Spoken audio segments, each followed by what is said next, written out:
Hello friends, welcome to run study. MP police GK series fast revision का हमारा छठवां video है। इस वीडियो में आज हम कुछ ऐसे प्रश्न देखेंगे जो आपके एग्जाम के लिए बहुत ही महत्वपूर्ण है। तो आपको वीडियो के साथ ही यहाँ पर सभी प्रश्न याद करना है, ठीक है। और यदि आपको वीडियो अच्छा लगता है तो आप वीडियो को लाइक कर सकते हैं। चैनल पर पहली बार है तो चैनल को सब्सक्राइब कर सकते हैं। तो आइए वीडियो स्टार्ट करते हैं। पहला प्रश्न है, राष्ट्रीय महिला आयोग में कितने सदस्य होते हैं। इंपॉर्टेंट प्रश्न है, ध्यान रखना। महिला आयोग के बारे में प्रश्न पूछे जाते हैं। तो राष्ट्रीय महिला आयोग में कितने सदस्य होते हैं, ध्यान रखना। राष्ट्रीय महिला आयोग के बारे में पूछ रहा है, इसमें कितने सदस्य होते हैं। तो इसमें 7 सदस्य होते हैं। कितने सदस्य होते हैं? 7 सदस्य होते हैं। अब आपको यहां पर एक और प्रश्न याद करना है कि महिला आयोग अधिनियम कब आया। महिला आयोग अधिनियम कब आया? तो 1990 में आया। महिला आयोग का अधिनियम कब आया था? 1990 में आया था। और महिला आयोग बना कब? तो 1992 में बना। कब बना? 1992 में बना, 92 में बना। तो आपको ध्यान रखना है, राष्ट्रीय महिला आयोग में कितने सदस्य होते हैं? 7 सदस्य होते हैं। अधिनियम यदि पूछता है तो 1990 बताना है। अधिनियम कब आया था महिला आयोग का? 1990 में आया था, ठीक है। और महिला आयोग बना कब? तो 1992 में बना है। बार बार बोल रहा हूं क्योंकि ये प्रश्न एग्जाम में रिपीट होते हैं। तीनों की तीनों प्रश्न एग्जाम में पूछे जाते हैं, ठीक है। तो महिला आयोग में कितने सदस्य होते हैं? 7। राष्ट्रीय जो महिला आयोग होता है इसका अधिनियम कब आया था? तो 1990 में आया था। और राष्ट्रीय महिला आयोग कब बना? तो 1992 में बना। तो आपको ये चीजें यहां पर याद रखना है। अगला प्रश्न है, निम्न में से कौन सी योजना को जेपी नारायण के जन्म वार्षिकी के मौके पर आरंभ किया गया। तो जेपी नारायण जो है इनके जन्म दिवस पर कौन सी योजना चलाई गई थी, आपको ध्यान रखना है। इंपॉर्टेंट योजना है, बहुत इंपॉर्टेंट योजना है। तो जो जेपी नारायण का जन्म दिवस है ये कब आता है? तो आपको ध्यान रखना है 11 अक्टूबर को। कब आता है? 11 अक्टूबर को। तो जेपी नारायण का जन्म दिवस कितने अक्टूबर को आता है? 11 अक्टूबर को आता है, ठीक है। तो 2014 से कब से? 11 अक्टूबर 2014 से जेपी नारायण के जन्म दिवस पर एक योजना शुरू की गई थी, ठीक है ना। तो उस योजना का नाम क्या था? तो सांझी योजना था। क्या था? सांझी योजना। तो आपको ध्यान रखना है, सांझी योजना किसके जन्मदिन पर शुरू की गई थी 2014 में? तो जेपी नारायण के। किसके? जेपी नारायण। तो जेपी नारायण के जन्म दिवस पर 2014 में कौन सी योजना को शुरू किया गया था? तो सांझी योजना, ठीक है। सांझी का मतलब क्या है? सांसद आदर्श ग्राम योजना। सांसद आदर्श ग्राम योजना कब शुरू की गई थी? 2014 में शुरू की गई थी। कब? 2014 में। किसके जन्मदिन पर? तो जेपी नारायण के, ठीक है। कब आता है? 11 अक्टूबर को। तो आपको ध्यान रखना है कि जेपी नारायण के जन्म दिवस पर सांझी योजना को शुरू किया गया था।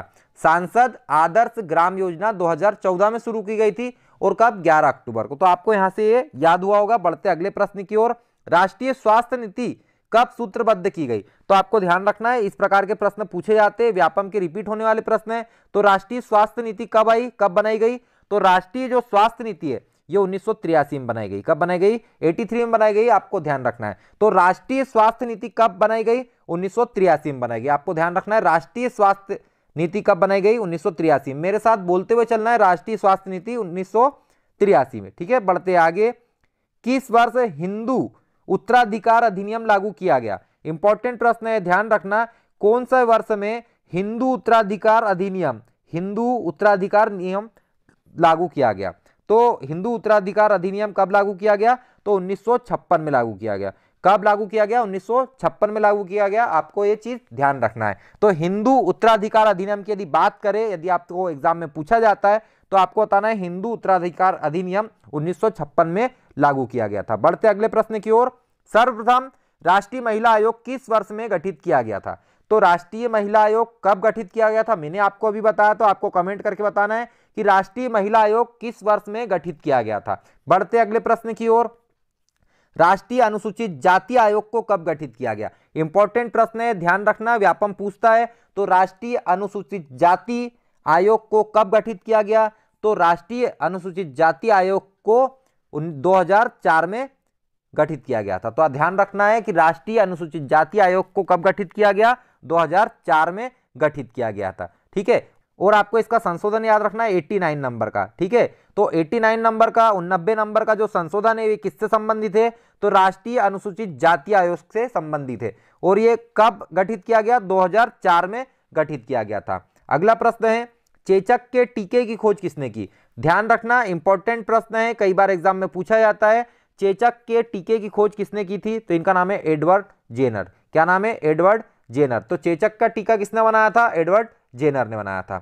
अगला प्रश्न है, एड्स का पूरा नाम क्या है? तो एड्स का पूरा नाम क्या है? बहुत ही पुराना क्वेश्चन है, सालों से पूछा जा रहा है, तो आपको ध्यान रखना है एड्स का पूरा नाम है एक्वायर्ड इम्यूनो डिफिशियंसी सिंड्रोम। क्या है? Acquired immuno deficiency syndrome. ठीक है, एड्स का ये पूरा नाम है। ठीक है, एड्स का फुल फॉर्म क्या है? Acquired immuno deficiency syndrome. ठीक है, एड्स में कौन सा जो तंत्र होता है ये प्रभावित होता है? तो आपको ध्यान रखना है कि प्रतिरक्षा जो तंत्र होता है, इम्यून सिस्टम होता है, यहाँ पर इस पे अटैक करता है एड्स का वायरस। ठीक है, एड्स किससे होता है? तो वायरस से होता है। ठीक है, तो एड्स का पूरा नाम क्या है? Acquired immuno deficiency syndrome.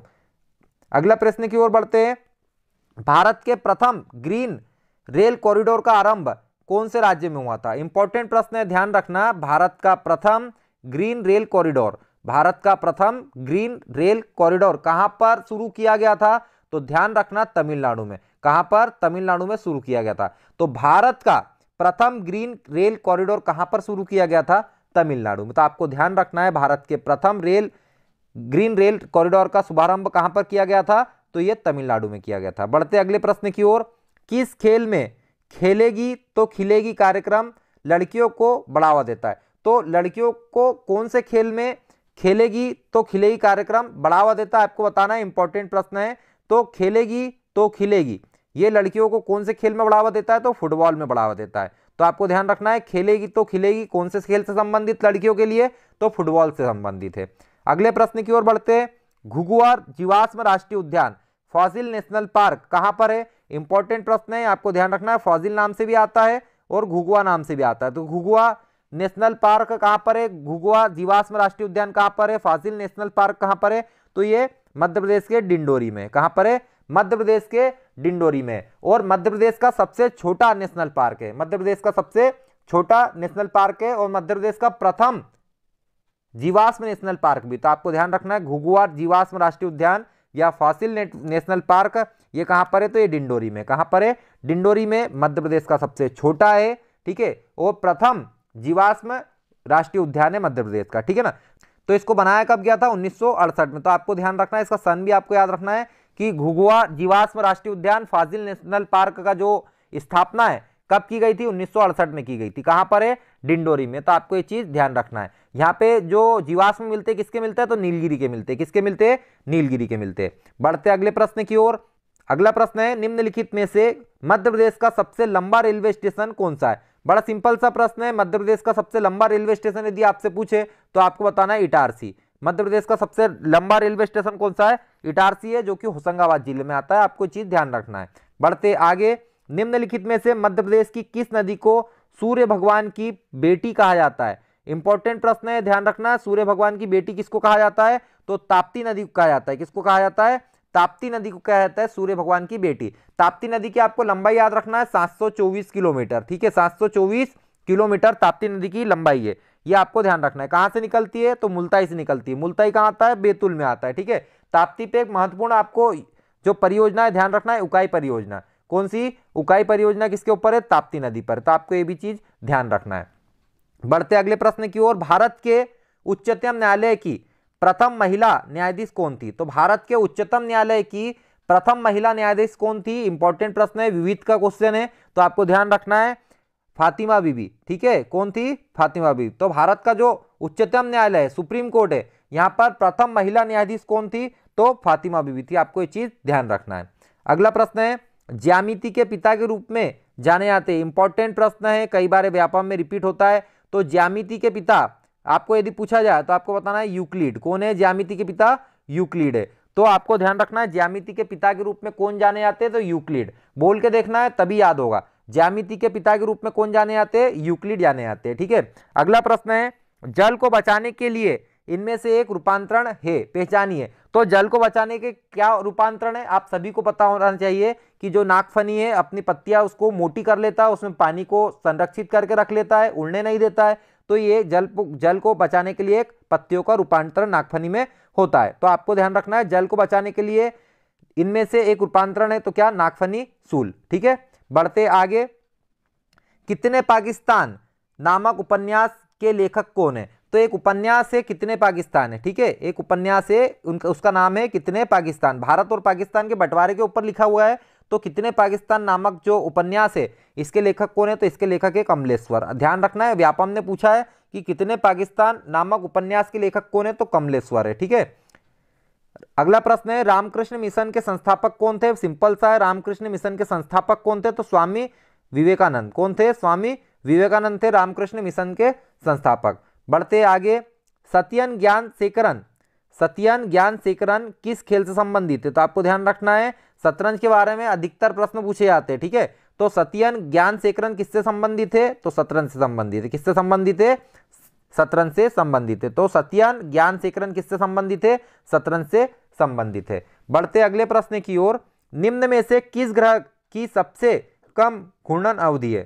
तो घूर्णन अवधि, ठीक है, अपने अक्ष पे जो घूमने की जो समय होता है उसको बोलते हैं घूर्णन अवधि। ठीक है, तो निम्न में से किस ग्रह की सबसे कम घूर्णन अवधि है, तो आपको ध्यान रखना है बृहस्पति। ठीक है, बृहस्पति जुपिटर सबसे कम घूमने में समय लेता है अपने अक्ष पर। तो कौन से ग्रह की सबसे कम घूर्णन अवधि है, तो बृहस्पति की, आपको ध्यान रखना है। बढ़ते अगले प्रश्न की ओर, प्रसिद्ध गायत्री मंत्र किस वेद से लिया गया है। इंपॉर्टेंट प्रश्न है, कई बार एग्जाम में पूछा गया है। तो गायत्री मंत्र कौन से वेद से लिया गया है, आपको ध्यान रखना है। गायत्री मंत्र की यदि बात कर रहा है तो गायत्री मंत्र ऋग्वेद से लिया गया है। कौन से वेद से लिया गया है, ऋग्वेद से लिया गया है। ऋग्वेद के तीसरे मंडल में गायत्री मंत्र है। तो ऋग्वेद के कौन से मंडल में गायत्री मंत्र है, तो ऋग्वेद के तीसरे मंडल में गायत्री मंत्र। तो गायत्री मंत्र कहां से लिया है, तो ऋग्वेद से लिया है। कौन से मंडल से, तीसरे मंडल से। ठीक है, और किसको समर्पित है, तो ये सूर्य भगवान को समर्पित है गायत्री मंत्र। ठीक है, बढ़ते आगे, ग्रेट बियर तारामंडल की प्रमुख संख्या क्या है। ठीक है, तो ग्रेट बियर तारामंडल मतलब सप्तऋषि तारामंडल। ठीक है, इसमें कितने तारे हैं, तो देखो हिंदी में पूछता सप्तऋषि तो अपन लगा देते 7, यहाँ पे क्या पूछा है, ग्रेट बियर। तो आपको ध्यान रखना है कि सप्तऋषि तारे को क्या बोलते हैं, ग्रेट बियर बोलते हैं। और इसमें कितने तारे होते हैं, 7 तारे होते हैं। तो आपको ध्यान रखना है ग्रेट बियर तारामंडल में कितने तारे हैं, तो 7 तारे। बढ़ते आगे, भारत में राष्ट्रीय सेना दिवस कब मनाया जाता है, तो भारत में हमारा जो आर्मी डे होता है, राष्ट्रीय सेना दिवस होता है, ये कब मनाया जाता है, तो 15 जनवरी को मनाया जाता है। कब मनाया जाता है, 15 जनवरी को भारत में राष्ट्रीय सेना दिवस मनाया जाता है। तो हमारे भारत में राष्ट्रीय सेना दिवस कब मनाया जाता है, 15 जनवरी को मनाया जाता है। बढ़ते आगे, भोपाल में हिंदी ग्रंथ अकादमी की स्थापना कब की गई। इंपॉर्टेंट प्रश्न है, ध्यान रखना। भोपाल में हिंदी ग्रंथ अकादमी, ठीक है, हिंदी ग्रंथ अकादमी भोपाल में इसकी स्थापना कब की गई, तो 1969 में की गई। इंपॉर्टेंट प्रश्न है, कई बार एग्जाम में पूछा जाता है। तो भोपाल में हिंदी ग्रंथ अकादमी की स्थापना कब की गई, 1969 में की गई। जो प्रश्न पर लोड डालना है, जिस प्रश्न पर जोर देना है, वहां पर मैं उसको 2 से 3 बार बोलता हूं। ठीक है, तो हिंदी ग्रंथ अकादमी की स्थापना कहां पे की गई, भोपाल में, और कब की गई, 1969 में की गई है। अगला प्रश्न है, हिंदी में केंद्रीय बजट पत्र पहली बार कौन से सन में तैयार किया गया। तो आपको ध्यान रखना है, हिंदी में जो बजट होता है, बजट को हिंदी में कब लिखा गया, कब तैयार किया गया, तो आपको ध्यान रखना है 1955 और 56 में। कब, 1955-56 का जो बजट था उसको हिंदी में पहली बार लिखा गया था। तो हमारे भारत का जो बजट होता है ये कौन से अनुच्छेद के अंदर आता है, तो 112 में आता है। अनुच्छेद 112 में हमारा वार्षिक वित्तीय विवरण है, मतलब बजट है। ठीक है, आपको ध्यान रखना है। तो केंद्रीय बजट को पहली बार कौन से सन में हिंदी में लिखा गया था, तैयार किया गया था, तो 1955-56। इंपॉर्टेंट प्रश्न है, एग्जाम में पूछा जाता है, आपको ध्यान रखना है। और बजट का जो हमारा अनुच्छेद है कौन सा है, 112। आगे बढ़ते हैं, महानदी का बड़ा हिस्सा कौन से राज्य में। ठीक है, महानदी का बड़ा हिस्सा कौन से राज्य में, तो ध्यान रखना महानदी का एक बड़ा हिस्सा कौन से में, छत्तीसगढ़ में। कहां पर है, छत्तीसगढ़ राज्य में। तो आपको ध्यान रखना महानदी का एक बड़ा हिस्सा कौन से राज्य में, छत्तीसगढ़ में। अगला प्रश्न है, कौन सा खेल आगा खान कप से जुड़ा हुआ है। इंपॉर्टेंट प्रश्न है, लगभग सभी को पता है, इसका आपको कमेंट में उत्तर देना है। तो कौन सा खेल आगा खान कप से जुड़ा हुआ है। अगला प्रश्न है, मध्य प्रदेश में प्रतिभूति कागज कारखाना कहाँ है। सिक्योरिटी पेपर मिल का पूछ रहा है, प्रतिभूति कागज कारखाने के बारे में पूछ रहा है। तो ये मध्य प्रदेश में कहाँ है, तो सिक्योरिटी पेपर मिल जो है ये कहाँ है, होशंगाबाद में। कहाँ पर है, होशंगाबाद में। आपको चीज ध्यान रखना है। तो सिक्योरिटी पेपर मिल कहाँ पर है, होशंगाबाद में। 67-68 में लगाई गई थी। और ये किसके द्वारा उद्घाटन किया गया था, इसका जो शिलान्यास था ये किसने किया था, तो इनका नाम था मोरारजी देसाई। तो यदि पूछा जाए कि प्रतिभूति कागज कारखाना जो कि होशंगाबाद में, इसका शिलान्यास किसने किया था, किसके प्रयासों से लगी थी, तो इनका नाम था मोरारजी देसाई। ठीक है, बढ़ते अगले प्रश्न की ओर, राज्यसभा में नामांकित होने वाली पहली महिला कौन थी। इंपॉर्टेंट प्रश्न है, आपको ध्यान रखना है, राज्यसभा में नामांकित होने वाली पहली महिला कौन थी, तो इनका नाम था रुक्मणी देवी अरुणडेल। ध्यान रखना है, इंपॉर्टेंट प्रश्न है। राज्यसभा में नामांकित होने वाली पहली महिला कौन थी? तो इनका नाम है रुक्मणी देवी अरुंडेल।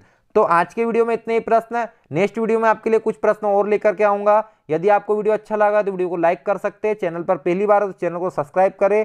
वीडियो देखने के लिए आप सभी का धन्यवाद। जय हिंद।